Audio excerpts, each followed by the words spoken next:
이 시간 우리에게 주신 말씀은 여호수아기 23장 5절로 8절까지의 말씀입니다. 구약성경 여호수아 23장 5절로 8절까지의 말씀.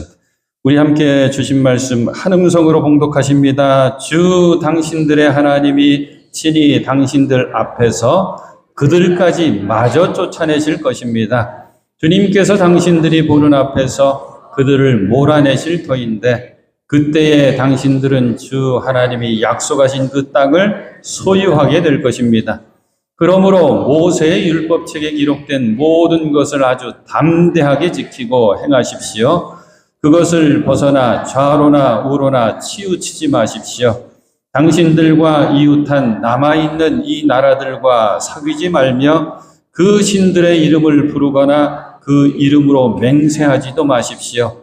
그것을 섬기거나 경배하지도 마십시오. 오직 당신들은 지금까지 해온 대로 주 당신들의 하나님만 가까이 하십시오. 아멘.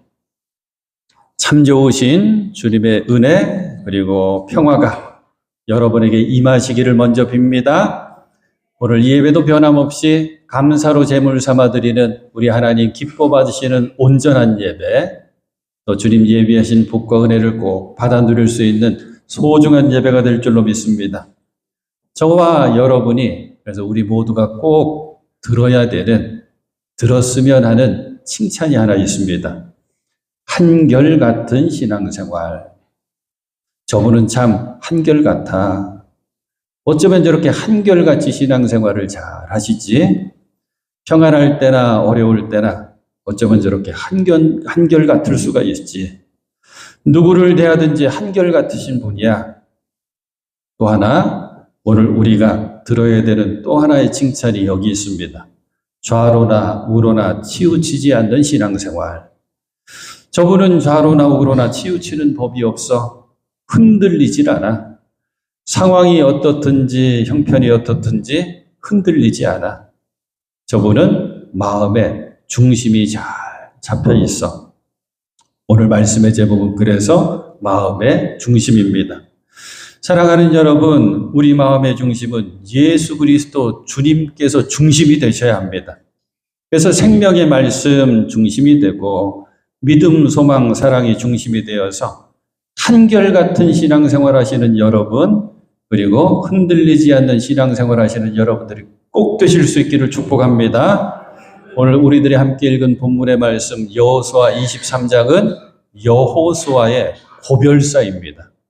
마지막 남기는 말 고별사. 모세의 뒤를 이어서 이스라엘 백성들을 이끌고 약속의 땅 가나안 땅에 들어왔습니다.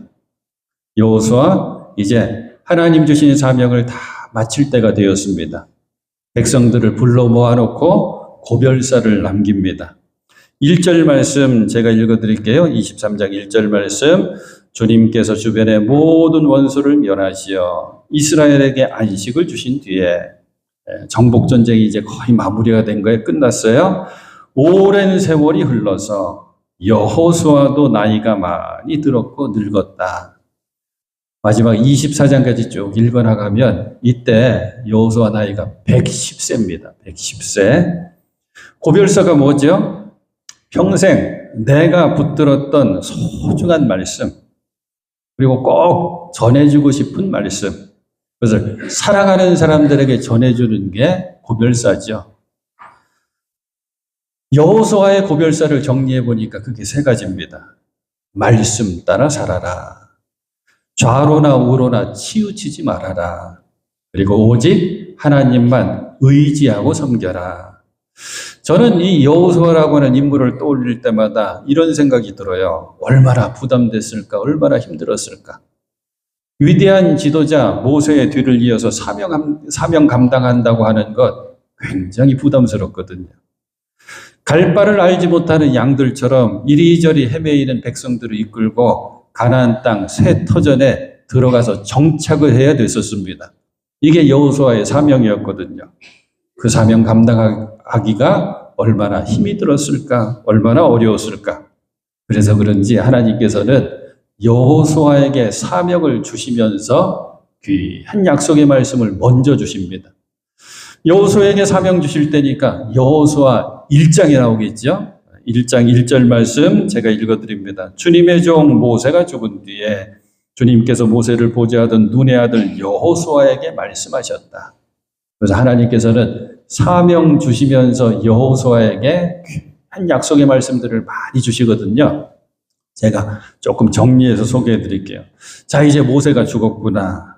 이제 너는 요단강을 건너가야 된다. 가나안 땅으로 가거라. 그러시면서 하나님께서 뭐라고 말씀하시냐면 네가 사는 날 동안 아무도 너의 앞길을 가로막지 못할 것이다.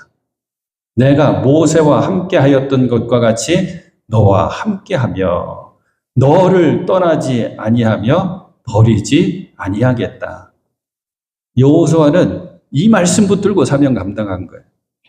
계속해서 굳세고 용감하여라. 오직 너는 크게 용기를 내어라.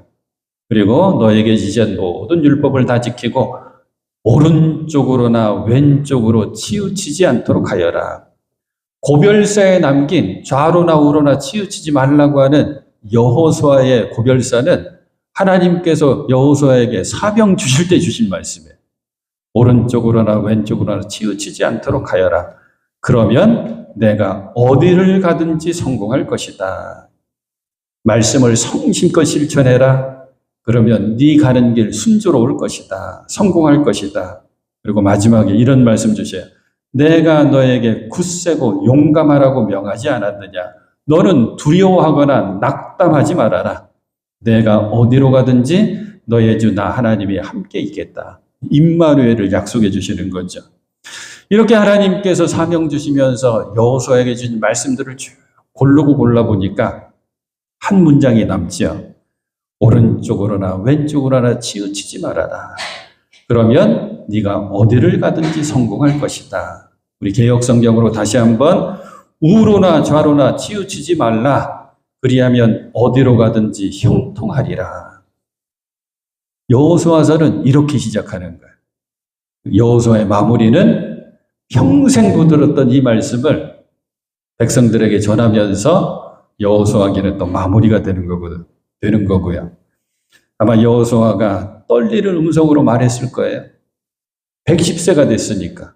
하지만 분명하게 말했을 것입니다. 여러분, 말씀을 잘 지켜 행해야 됩니다. 그래서 그것에서 벗어나, 말씀에서 벗어나 좌로나 우로나 치우치지 마십시오. 마음의 중심을 지키십시오. 이 얘기를 하는 거죠. 사랑하는 여러분, 우리들도 마음의 중심을 지키면서 살아야 됩니다. 좌로나 우로나 치우치지 말아야 됩니다. 말씀에서 벗어나면 그 순간 좌로나 우로나 치우쳐 버리는 거거든요.